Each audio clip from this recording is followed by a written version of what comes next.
Do you ever wish life was easier? I know a whole ton of us wish life was easier. And I know some of the things that you've been through in life, you wish that wasn't there as well. But you know, some of those things, I like to say, as Ed Milet says, they didn't happen to you, they happened for you. And unfortunately, or fortunately, tomorrow and down the track, there's going to be other issues that we deal with. Family issues, business issues, home issues, career issues, whatever it is, there's always going to be issues in life that we need to deal with. So if you want to make life easier, the best thing is to make it harder right now. Let me explain what I mean by that.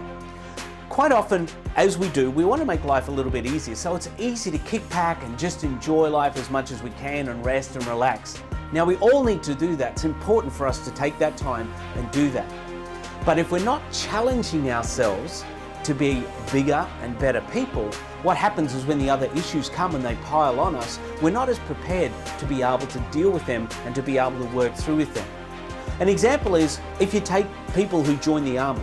They join the army, but before they actually go into combat, before they actually go out onto the field, they do years of training, intense training. And depending on what area of the army they want to be in, if they want to become part of the absolutely elite forces, they do more intense training. They make it harder on them. They make it incredibly hard, so they actually try to break them. They make them that hard. But what happens in this training process and in the intensity of doing all this, when they go out onto the battle, they are so good at what they do. They are much safer. They can protect other people.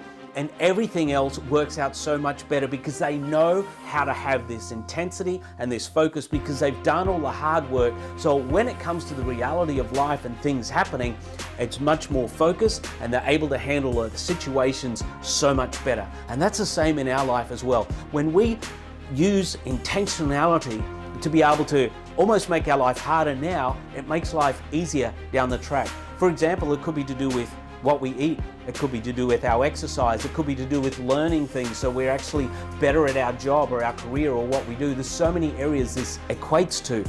But by making life more difficult now, we can make life a heck of a lot easier later down the track.